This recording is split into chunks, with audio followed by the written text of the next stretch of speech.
What's up, everybody? Welcome back to History 201.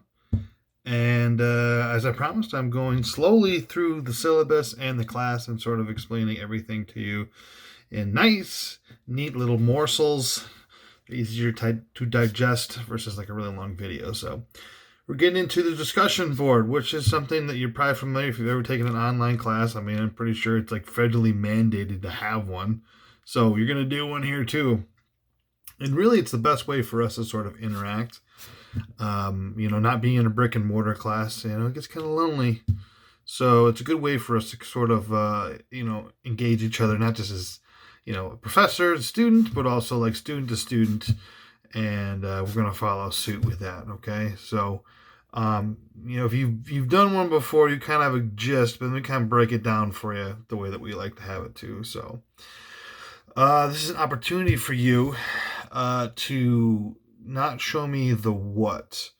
When you go to high school, you answer what. What was the American Civil War, or the who was George Washington. Now we ask the more the ever-present question, the level of mastery, the why. Why was the American Civil War? Why was George Washington the way he was? So, that shows a level of mastery that we're looking for at the college level. So if you can start answering the why of things, you sort of figure things out. And that's sort of the baseline as far as how I will be grading things in this class. It's not, what you know, but why you know, I guess. Anyway, you get what I'm saying. So you're going to get a discussion question. It's going to be posted every week. And, these are usually something based on the reading assignments or the videos or whatever. There's a couple fun ones later in the semester you'll see. We're a little more interactive. And you're going to have the whole week to sort of answer the question. And, you need to have an answer responded to me in the class by 11:59 that following Sunday. So here's the caveat: you don't want to wait until Sunday. And as I mentioned in the last video before, a lot of people, what they do is that's usually their MO is they wait until Sunday night, and they wait for everyone to answer the question, and they sort of cut and paste or sort of podge together their same opinion that they've got from people that actually did the reading, and then they put that out there.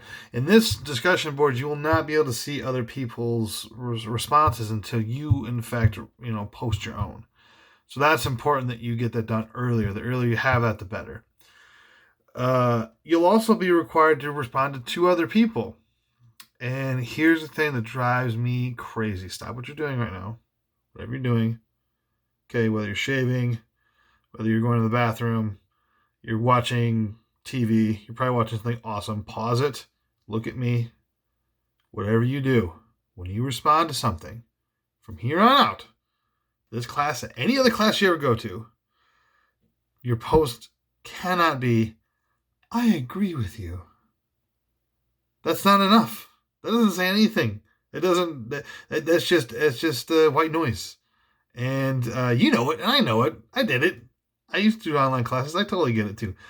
Do not do that. I will mark you down for that. The other favorite one I have that I see a lot of too is they try to fill paragraphs or at least their answer with, I really like your answer this week. Or, well, that's very, very good response. You don't need to pat them on the back. We don't need to do that here. They know it's good work. That's why they posted it, right? So don't bother them with all that stuff. So you need to have substance. If you want to say this is a good post, explain why. If you want to say this is a terrible post, I don't agree with it, you must also say why. The what it is a good post is not enough. It's why is it a good post? We need to have that in there too. So you respond to 2 other people, and we'll be giving you your points for that as well too. So you'll get one of those every week, and you're required to answer those. There's a grading rubric you can kind of see. Again, I talked about, make sure you're paying attention to what I'm asking you. Answer the question properly. Be substantive. Like I said, I agree is not a response. You need more than that. Don't procrastinate. Make sure you get it done early.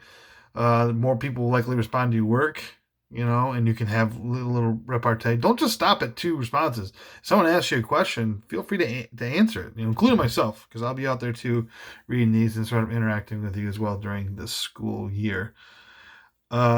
If you're reading it and it doesn't make any sense, I'm human and I make mistakes, and sometimes I type things up and they've got spelling errors and grammatical errors. So, cut me some slack, kid. Just send me a message. Be like, I don't understand this question. I don't understand what you're asking me, or I can't find the reading about this. What do you think? I'll answer it. I'm here for you. And other things too, like anything else you write, just make sure, you're not a bonehead like me. Make sure you check for clarity and tone. If it doesn't make sense to you, if you're writing something, it won't make sense to me. So keep that in mind as well too. And you can look at the rubric and kind of see what I'm looking for, about the complexity and the direct connections you're making. The more that you can pull from sources that you find or ones that are given to you, the more likely you'll be able to answer the question in at least the fashion I would like. So again, questions, comments, concerns, anything to do with the discussion board, feel free to drop me a line and I'll see if I can answer it. If not, we will see you around.